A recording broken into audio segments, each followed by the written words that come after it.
Hello everyone. Welcome back to Textbook to Classroom CS. In the previous video, we understood the basic introduction to DBMS, what a database is, what a DBMS is, and why we need it.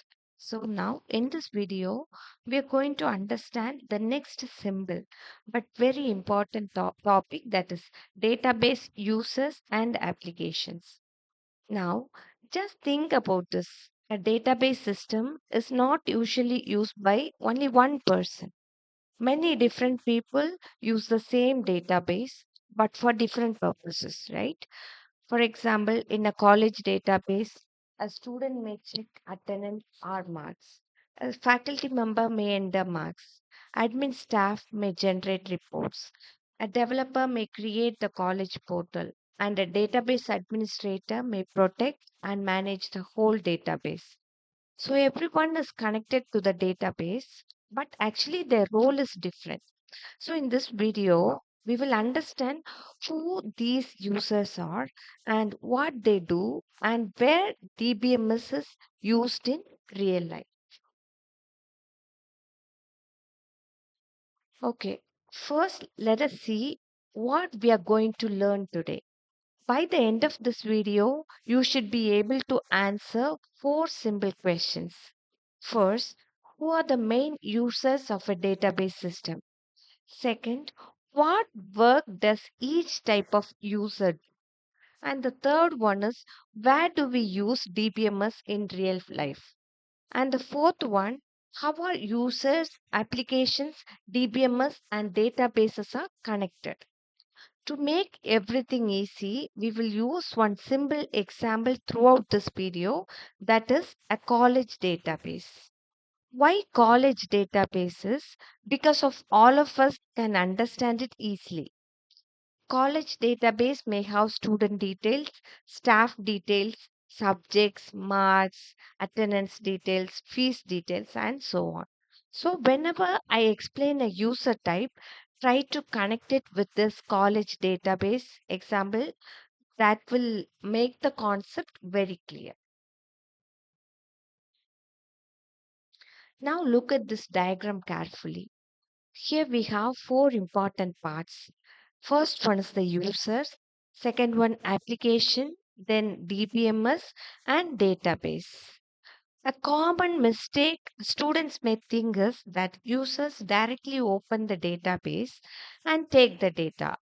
But normally, this is not how it works, right? Usually, the user uses some application. For example, a student opens the college portal or their corresponding mobile app. The student enters login details and click on view marks. Now, the student is not directly opening the database table. The student is using an application. That application sends a request to the DBMS, that is Database Management System. The DBMS checks whether the request is valid, whether the user has permission, and then it retrieves the required data from the database. So the flow is like this. User uses the application and the application communicates with the DBMS. DBMS manage access to the database and the database stores the actual data. For example, if a student wants to view marks, the college portal sends the request to the DBMS and the DBMS retrieves the marks for the database and showed through the portal. So remember this simple point. So users normally do not directly touch the database. They access it through the application and the DBMS controls the process. So now let us see the main types of database users. So different people who use the same database in different ways. The first one is the database administrator, usually called the DBA. The DBA manages security, backup, performance, and the user permission. The second one is the application programmer. This person is responsible for building the software or application that connects the users to the database. And the third one is the end users. These are the people who use the database through applications, forms, websites, or through reports.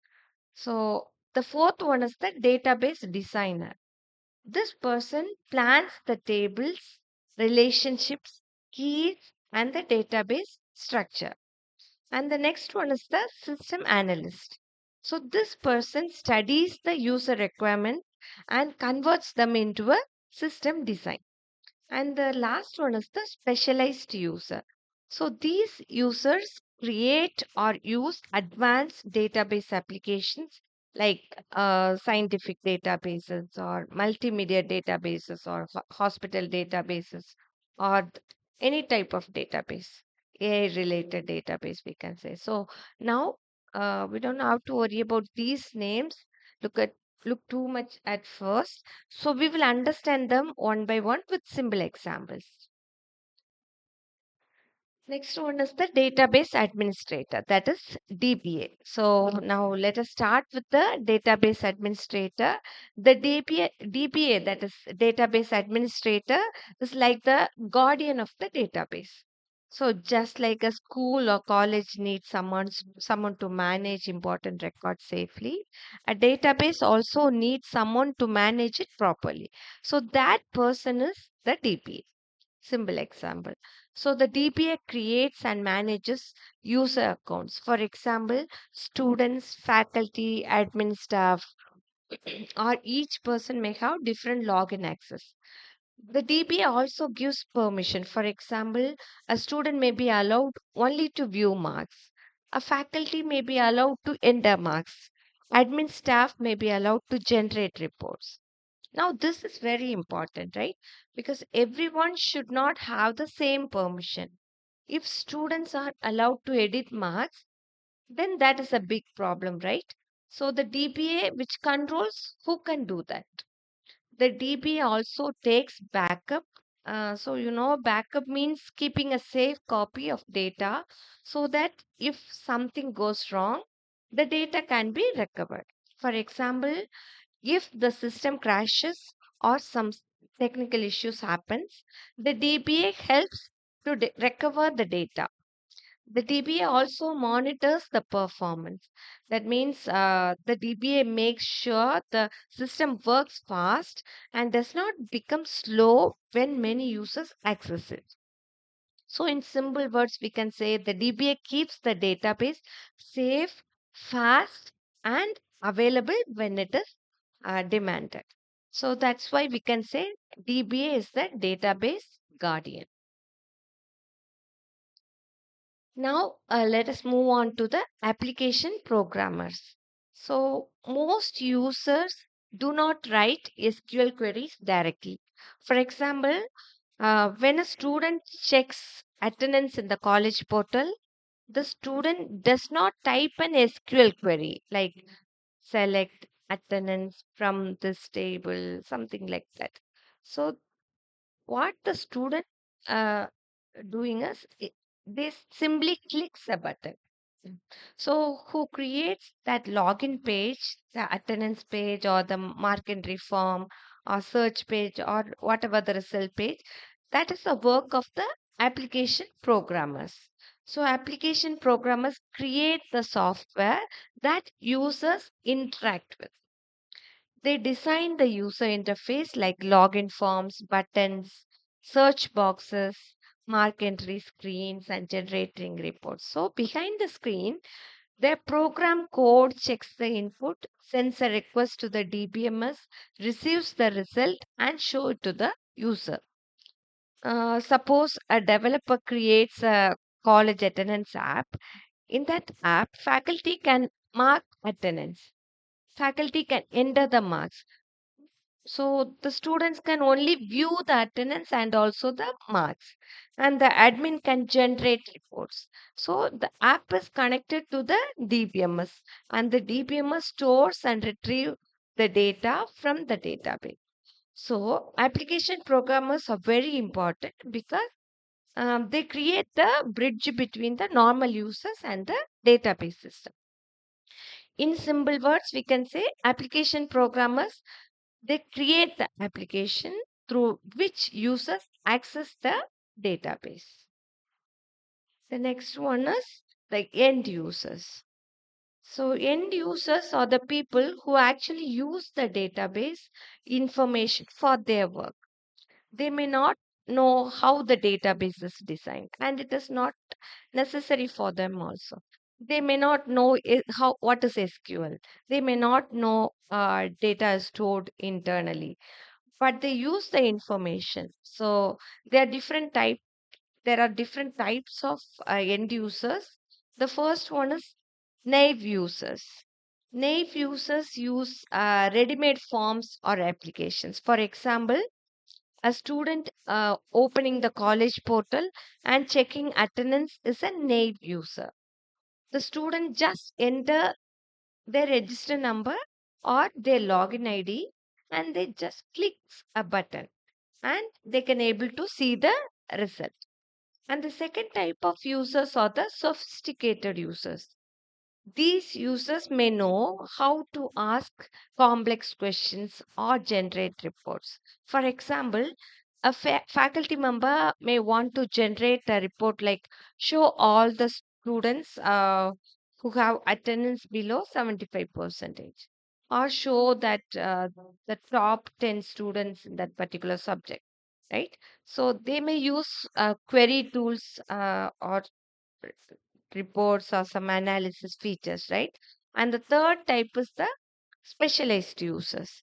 So these users work with advanced or some special types of databases like scientific data, geographic data, then multimedia data, etc. But for now, just remember this simple point. End users mainly want useful information. They need not worry about the database theory. A student wants marks, a teacher wants the attendance report, and the admin staff wants fee reports. So the end users are the people who use the output of the databases. That's a simple definition of end users. Now we will see two important roles, that is the database designer and the system analyst. Before creating any database system, we should plan it properly. A good database is not created randomly, right? For example, if you are creating a college database, we should first decide what information to be stored. Do we need a student table or a course table or a faculty table? Do we need marks and attendance tables? So this planning is done by the database designer and system analyst. A database designer decides what tables are needed. They decide the relationship between tables. They also create constraints. They choose keys and also the needed constraints. For example, they may decide that student ID should be the primary key in the student table. So they may decide how the student table is connected to the course table and how marks are connected to the student table and the subjects table. So a system analyst collects requirements from users. For example, they may talk to students, faculty, or admin staff and management to understand what the system should do. So they ask the questions like what information should students see? What information should faculty enter? So what reports should admin generate? So what security is needed for this particular database? So then they help convert these requirements into a proper system design. So system analysts understand the problem and the database designers plan the database structure. So this topic will connect very closely to our upcoming topics like ER model. So where we learn how entities and relationships are represented. So that videos are in will be in the upcoming sessions. Now, let us see where DBMS is used in real life. Actually, DBMS is used almost everywhere. So, in education, DBMS is used to store student records, attendance details, marks details, fees, and the library details, and learning management system data. So, in banking, DBMS is used to store account details, transaction details, loan details, and the ATM operations, and keeping the customer information. In healthcare, it is used to store the patient records, doctor details, appointments, lab reports, prescription details, and billing information. In e-commerce, DBMS is used to manage products, customer details, orders, payments, delivery details, and maintaining the feedbacks. In railway and airline systems, the DBMS is used for booking, checking seat availability, cancellations, passenger details, and payment records. And in social media, DBMS is used to store profiles, posts, comments, likes, messages, and connections. That is, friend connections. So now, think about railway booking for a moment. Many users may try to book tickets at the same time. If the DBMS is not properly managing the data, what will happen? The same seat may be booked for two people. So, DBMS is not just for storing the data, it also helps manage data correctly where many people use the system at the same time. This is why DBMS is very important in real world application.